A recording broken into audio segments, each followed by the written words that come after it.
Next part, Verma Corp में अन्या को आए हुए 3 हफ्ते हो चुके थे। काम का दबाव, डेडलाइंस और लगातार टेस्ट, सब कुछ वैसा ही था जैसा रोहन ने कहा था। लेकिन अन्या ने हार नहीं मानी।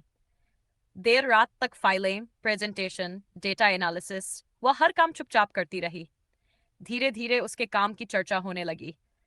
नई लड़की तेज है, बिना किसी सपोर्ट के टिकी हुई है, ओवर कॉन्फिडेंट नहीं, लेकिन फोकस्ड है। ये बातें अनन्या तक भी पहुंची, मगर उसने ध्यान नहीं दिया। एक शाम उसे एचआर से कॉल आया।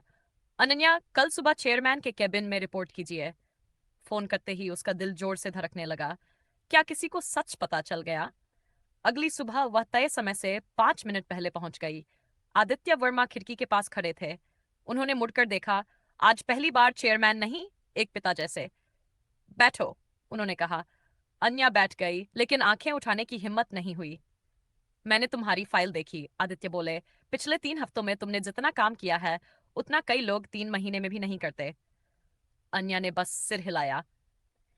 ये मीटिंग निजी नहीं है, उन्होंने साफ कहा। ये पूरी तरह प्रोफेशनल है। उन्होंने एक फाइल आगे बढ़ाई। एक इंटरनल प्रोजेक्ट है, हाई रिस्क, हाई विजिबिलिटी, ज्यादातर लोग मना कर चुके हैं। अन्या ने फाइल खोली। आंकड़े, नुकसान, अधूरी डील्स। अगर मैं फेल हुई तो, उसने पूछा। आदित्य ने सीधा जवाब दिया। तो तुम्हें वही ट्रीटमेंट मिलेगा जो किसी और को मिलता। अन्या ने फाइल बंद की। मैं यह प्रोजेक्ट लूंगी। आदित्य की आंखों में एक पल को चमक आई, लेकिन आवाज स्थिर रही। ठीक है, कोई स्पेशल मदद नहीं मिलेगी। मुझे चाहिए भी नहीं, अनन्या बोली। कमरे से निकलते वक्त आदित्य ने धीरे से कहा, नंदिनी को तुम पर गर्व होता। अनन्या के कदम एक पल को रुके, लेकिन वह बिना पीछे देखे बाहर निकल गई। उसी दिन शाम को रोहन ने कैंटीन में फुसफुसाते हुए कहा, सुना है तुम चेयरमैन के स्पेशल प्रोजेक्ट पर हो। अन्या ने शांत स्वर में जवाब दिया, काम स्पेशल नहीं होता, करने वाला होता है। लेकिन दूर से कोई यह सब देख रहा था। डायरेक्टर निखिल मल्होत्रा। उसकी नजर अन्या के गले में पड़े चांदी के हार पर ठहर गई। उसकी भौहें सिकुड़ गईं। यह हार, मैंने इसे कहीं देखा है, उसने खुद से कहा। और वहीं से एक नया खतरा जन्म ले चुका था। नेक्स्ट पार्ट, निखिल मल्होत्रा देर रात अपने केबिन में अकेला बैठा था। लैपटॉप बंद था, लेकिन दिमाग खुला हुआ। अन्या का चेहरा, उसका आत्मविश्वास और सबसे ज्यादा वह चांदी का हार बार बार उसकी आंखों के सामने आ रहा था। नहीं, इत्तेफाक नहीं हो सकता, उसने बुदबुदाया। उसने ड्रॉर खोली और एक पुरानी फाइल निकाली। पीले पड़े कागज, 20 साल पुरानी डील्स और एक फोटो। फोटो में एक औरत थी, सादगी से मुस्कुराती हुई, गले में वही हार। निखिल की उंगलियां कांप गईं। नंदिनी। उधर अन्या अपने कमरे में प्रोजेक्ट पर झुकी हुई थी। नंबर, ग्राफ, रिपोर्ट, लेकिन दिमाग कहीं और था। उसे महसूस हो रहा था कि ऑफिस में हवा बदल रही है। कुछ नजरें अब सवाल पूछने लगी थी। अगली सुबह मीटिंग थी, हाई लेवल रिव्यू। अनन्या ने डेटा प्रेजेंट किया। साफ, सटीक और बेखौफ।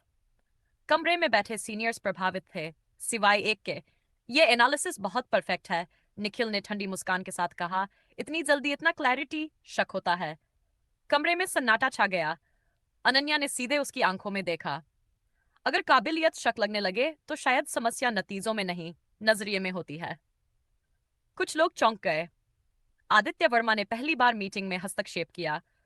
पर्सनल कमेंट्स की जरूरत नहीं है, मिस्टर मल्होत्रा, डेटा बोल रहा है। निखिल ने सिर झुका लिया, लेकिन उसके होंठों पर हल्की सी मुस्कान थी, खतरनाक वाली। मीटिंग के बाद वह अनन्या के पास आया।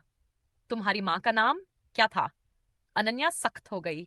इस सवाल का मेरे काम से कोई लेना देना नहीं है, निखिल ने धीमे से कहा। कभी कभी माँ का अतीत बच्चों के भविष्य को हिला देता है। वह चला गया। अनन्या के हाथ ठंडे पड़ गए। पहली बार उसे डर लगा, नौकरी का नहीं, सच के बाहर आ जाने का। उसी शाम आदित्य वर्मा को एक अनजान नंबर से मैसेज मिला। नंदिनी की बेटी को आपने छुपा कर रखा है, लेकिन हर राज ज्यादा देर नहीं टिकता। आदित्य की मुट्ठी भींच गई। निखिल। उन्होंने दांत भींचकर कहा, अब लड़ाई सिर्फ ऑफिस पॉलिटिक्स की नहीं थी, यह अतीत बनाम वर्तमान की जंग थी। और सवाल यह नहीं था कि सच बाहर आएगा या नहीं, सवाल यह था कि जब आएगा तब कौन बचेगा और कौन टूटेगा। जारी रहेगा।